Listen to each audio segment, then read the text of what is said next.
It's January 17th, JLD here, and welcome to MSTR Today and the Treasury Titans. Nothing in this video is financial advice, but Michael Saylor is sitting back, he's leaning back, he's looking up, and he is saying, we are engineering credit into Bitcoin. This is what strategy does. This is the strategy of Michael Saylor, Fong Lee, and the rest of the strategy team. They're engineering credit into Bitcoin, and while price action everywhere else, Bitcoin, MSTR, every other thing that's out there has been a little boring, a little crabby lately. Stretch is that beacon of light, and we will be getting into exactly why and how. But in 4 words, engineering credit into Bitcoin. Let's go. Strategy Maxi says, once you realize economy relies on Bitcoin, tons of energy and resources will be used to defend Bitcoin, overcoming quantum computing threats or any future threats. Believe in the future. And I'll also add to that, believe in Bitcoin, believe in strategy, believe in Michael Saylor. Those are my beliefs. Chris says, what a chart. If you know, you know. And he is talking about the stretch chart already being back up to over $100. Of course, it had a dip in the ex-dividend timeframe, but the dips have always been longer, more sustained, and it's always been a lot more of a challenge to get it back up to $100 as people have or as people sell, take their money elsewhere for the next 15, 20, 25 days before trying to pile back in to stretch like the last week to get the dividend snapshots. But that is not happening now. It's a quick dip and you're back to 100. And it's just the reality of what people are looking at. So it's crazy to see how Stretch is performing. It is performing, I know at this point at least, just how Michael Saylor wants it to. So it'll be really interesting to see come the end of the month if this price action continues. Of course, there's still plenty of time before the end of the month. But if this price action continues of being right at 100, will Michael Saylor raise the dividend to 11.25. We'll see. Time will tell. I'm a little bit in favor of it because for me, it's like, let's just have so many more of those days where Michael Saylor is just hitting the ATM, getting 800, 900 Bitcoin every single day into the coffers of strategy, the Bitcoin treasury growing with zero dilution to us, the common shareholders, but only time will tell. Chris has a great post here, which is Bitcoin is for saving, MSTR is for investing, and Stretch is for earning. I personally own all three, and I look at them this exact way as well. My Bitcoin bucket, this is for saving. My MSTR bucket, this is for investing. There's going to be massive upswings, massive downswings. I believe over time, this will be by far the best return on investment that I have, but that's my belief. And that is just what I am expecting it to do, but not knowing what it's going to do. And Stretch is for earning. This is where I just park my cash and just let it earn every single month. Earn, baby, earn. And again, that's right now 11% annually, paid out every single month with ROC, return of capital. That's deferred taxes. You're not paying taxes on that for 10 years, give or take. The Bitcoin therapist says, just in, weekly volume for Strategy's preferred products is up massively in just 2 weeks. Demand is insane. I mean, look at this demand. Going from January 2nd, the week of January 2nd, to the 9th to the 16th. I mean, it's up 45%, up 53%. It's been insane. Of course, this is due to it leading up to the ex-dividend date, the snapshot of January 15th. And next week will very likely be a little bit of a lower week, but we'll see what happens going forward as more people, as more institutions start to understand what is available with Stretch. Michael Saylor's iPhone moment. Zinc says, it's hard to imagine a deep Bitcoin bear market ever again outside of a black swan event with Stretch and SATA in full swing. Metaplanet's preferred product will be joining them soon. 3 companies just eating the fixed income market and perpetually buying Bitcoin, very bullish. And this is in response to Michael Saylor's post that probably nothing, Stretch, SATA. And I just love how Michael Saylor, this is SATA. I mean, people that invest in SATA are not investing in Stretch. But guess what? Michael Saylor realizes there's a big enough piece of the pie for everybody out there. So he's promoting SATA. He's congratulating SATA, even though, again, that money that goes into SATA could have very well been going into Stretch, but it's going into SATA, and they're both winning at a massive level. As you can see, Stretch is above par at 104 cents, and even SATA is at $100 now with a massive day of going up over 2%. So that's just Michael Saylor. He is in it to win it. He's in it for the Bitcoin community to win it. Of course, he is in it for us, the MSTR shareholders, to win it the most, but he can congratulate and give flowers to everybody along the way. Strategy says layer 1 is digital capital. That's Bitcoin. Layer 2 is digital credit. That's Stretch. Layer 3 is digital money. Innovation happens in layers. Who's going to come out with the digital money? Time will tell. Brian says, people have no idea the ecosystem being built around Stretch. I've had many conversations about projects that are not yet public. There are no doubt even more that I'm not privy to. The ones we've seen so far are just the tip of the iceberg. And guess what? Stretch is going to be the beneficiary of all of that. Rohan says, it's almost like Saylor took a page out of Satoshi's difficulty adjustment algorithm and reconstructed it for capital markets. Instead of 10-minute block times, the target is $100 per share. He's figured out his iPhone moment. And then, of course, the hit piece. I mean, the New York Times calls Michael Saylor a fraudster and his company a Bitcoin betting machine. This is such a pathetic article. I mean, this article is pure garbage. They get everything wrong, just like the bears that post on my comment section here and the bears that post on my Twitter posts. I can only really respond in one way, which is you're clueless because you have not put in the work. It's okay that you're clueless because not everybody should put in the work because you have other things you want to focus on. You should focus on whatever you want to focus on.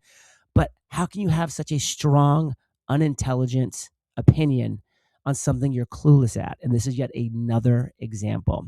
And the New York Times, I mean, come on. Is this billionaire a financial genius or a fraudster? It's absolutely a joke. And the Bitcoin therapist wrote, somebody is very unhappy with the new preferred products paying greater than 11% annually.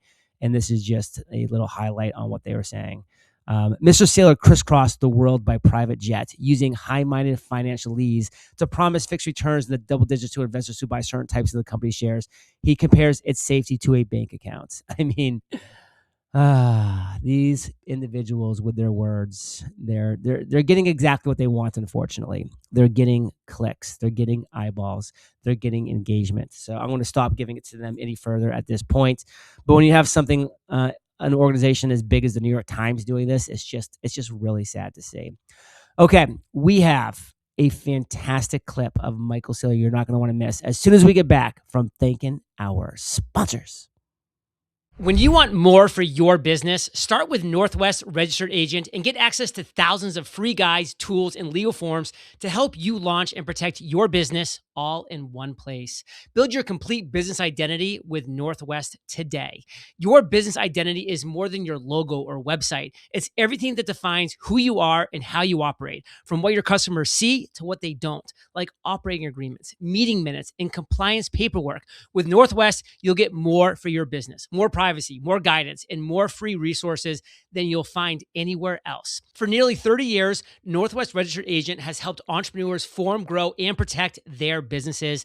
They're the largest registered agent and LLC service in America, powered by over 1,500 corporate guides, real people who know the local laws and can help you every step of the way. Don't wait. Protect your privacy, build your brand, and get your complete business identity in just 10 clicks and 10 minutes. Visit www.northwestregisteredagent.com/JLD free and start building something amazing. Get more with Northwest Registered Agent at www.northwestregisteredagent.com/JLD free.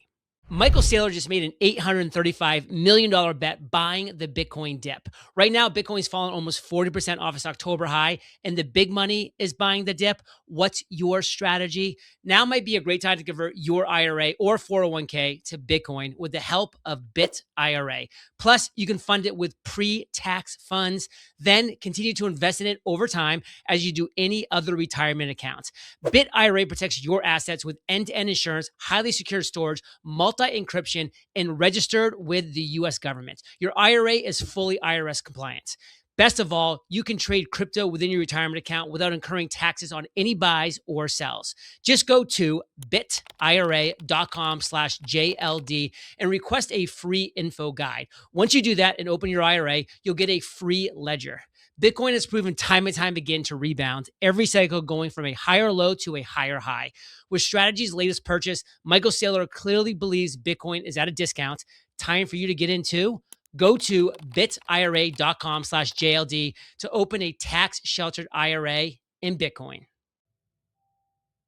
And the truth of the matter is, the guy that likes Bitcoin is 99% aligned with you and 1% different. Okay, so I live in the UK, or you live in Germany, and you speak German and you speak English with an accent. So I'm going to hate on you because you have an accent when you agree with when you say something in English, agreeing with me with an accent. I'm going to spend all my time critiquing your accent. And I feel like a lot of the debate in the community is that. And it's just such a waste of time. It's so non-constructive, right? The answer is there's 400 million companies. Some of them are good companies. Some of them are bad. If you've got a monopoly, good for you. By the way, you don't even need to buy Bitcoin. You have a monopoly, right? They're going to be the last ones to buy Bitcoin. Mm-hmm. If you've got a competitive business, you're struggling, you buy Bitcoin, then maybe it's the difference between success and failure of your business. If you have a business which is a weak business, okay, so whatever, you sell beverages in Australia and you're not Coca-Cola. Well, that doesn't mean you're an evil person. That doesn't mean you don't deserve to exist. Maybe Bitcoin is your lifeline. Mm-hmm. Like what if your family collectively spends more money than they make and you have no chance or no hope of making more than you need to spend, and I give you the chance to invest in Bitcoin, and that's the difference between your family going bankrupt and being destitute or not. It's like, I got some podcaster that's going to criticize my family because we're not Apple Computer. It's like, it's just so offensive that you would criticize someone struggling to make a living by in essence investing in the same thing you invest in. Are you saying I'm criticizing these people? I'm just saying anyone that's criticizing a Bitcoin company is like piling on to a person that agrees with them on 99% of the fundamentals. And what you ought to do is applaud their decision, right? They basically decided that freedom and sovereignty and economic integrity and Bitcoin was apex property, and that's a good thing, and they've joined the movement. So maybe we ought to thank them or at least support them. The fact that their stock got overvalued by a factor of 3, so the stock trades up by a factor of 10 and you bought it, and then it trades down, and now your answer is, instead of criticizing yourself, you're criticizing them, right? You're a stock speculator. If you're an equity speculator and you buy stocks that are trading at 57 times revenue and then it trades down, the fault is not with the company. The fault is with you. Mm-hmm. I totally agree with that. Right? And so instead of criticizing companies that do rational things, look in the mirror, hold yourself accountable. The problem is not companies buying Bitcoin. Mm-hmm. Right? How much room is there? There's room for every company on earth to buy Bitcoin, Danny. So, okay, I think maybe I framed that badly, because I'm not criticizing these companies. It's more, I'm asking what the market will sustain as of right now for these pure play treasury companies, especially with the fact that, like, in 2025... Again, it's an offensive question. Let me just... Like, here's the problem with it. You're the one that's characterizing them as pure play treasury companies. They're not. But the insult, Danny, is you insult me by characterizing what I am and what I will be for all of eternity. No, I'm not talking about strategy. No, the point is, I'm like this literally insulted that you take that position. It's an offensive position to take. Well, I apologize, because I'm really not trying to insult you. They're operating companies. Okay, but what? So the point is, there's 400 million companies. They do a lot of different things. Mm-hmm. Right. And so you're taking the position that they do nothing but buy Bitcoin and sell equity to buy the Bitcoin by characterizing them as a pure play. Okay, again, so that wasn't my intention. I'm really not trying to Let me offend say it a different way. How many companies are there on Earth, Danny? 400 million. Okay, well, so how much room is there for companies on Earth? 400 million. Well, then why are you concerned about the fact there's 200? No. The question I'm trying to get to though is like in 25, like you launching the preferreds, which I think are a really interesting product. Does that change the playbook for all these other companies, and how do they now compete against you? Now you have the preferreds as well. I take issue with your question. It's an ignorant, insulting, myopic question. Why do you frame things that way? We're not competing with each other. That's like saying, well, like I heard my neighbor bought Bitcoin and I bought Bitcoin. There's not enough room for both of us to buy Bitcoin. We're competing with each other. Now, my neighbor's got to buy another crypto asset? Like, we're not competing with each other, Danny. Like that's the ignorant part of the question, right? That's what I take issue with. What you have, if you're a hotel company in Japan, you're competing with other hotel companies in Japan. And the decision to buy Bitcoin is just a decision to improve the quality of your company. It's like saying how many companies can have electricity. I heard 200 companies have electricity, but there's one company that uses a lot of it. So do the other companies have to change their strategy? Dude, like, you think they had the same strategy? It's a silly question, and it's a myopic, ignorant, toxic framing of a question, and the result is you come to some ignorant conclusion. Okay. There's room for 400 million companies to buy Bitcoin, Danny. Do insurance companies compete with my company? I don't sell insurance. No. Do banks compete with my company? I don't sell bank. I'm not a bank. I don't buy consumer credit. Do I issue credit cards? No. Do exchanges compete with my company? No. We're not an exchange. Do companies that create AI compete with my company? No. None of these people compete with my company. There's a million. We literally just said there's 400 million companies. Why do you think that there's only one possible business strategy for a company that holds Bitcoin on its balance sheet? That's like saying there's only one thing you can do with electricity. Okay, what's the one thing? There's more than one thing you can do. Of course. That's like, oh, well, we speak English. Well, there's only one thing you could do if you speak English. We use dollars.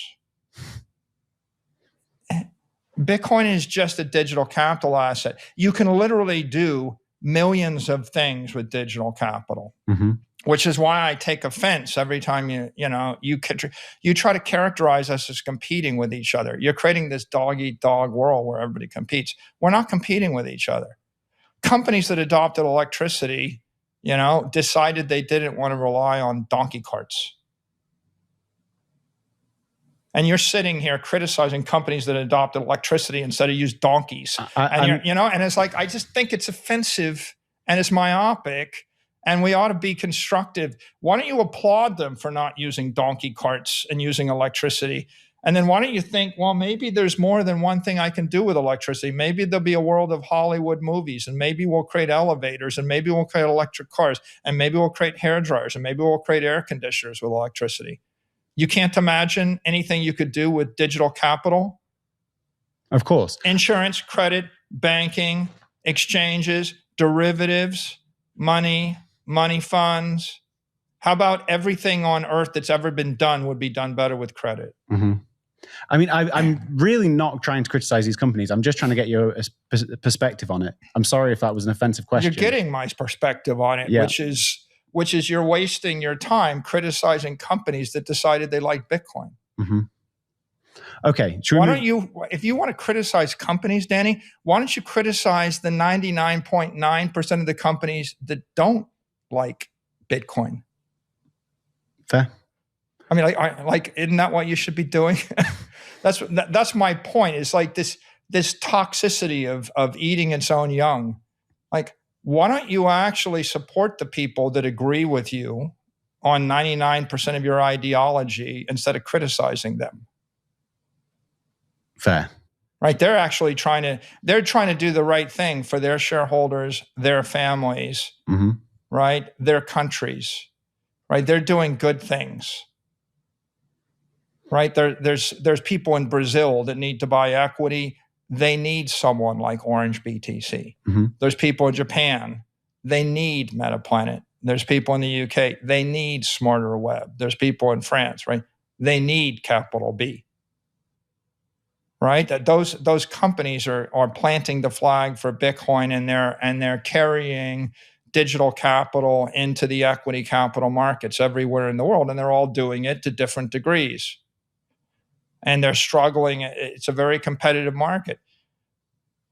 Like, out of the 400 million companies, like, how many of them have an easy time of it, Danny? Oh, very 10? few. Yeah. Okay. So there's like 10 megacorps that have an easy time. Everybody else is struggling. There's 8 billion people struggling. There's 400 million companies that are struggling. Like, what's my advice for them? Buy Bitcoin. Bitcoin's the strategy. What's the second best? There is no second best.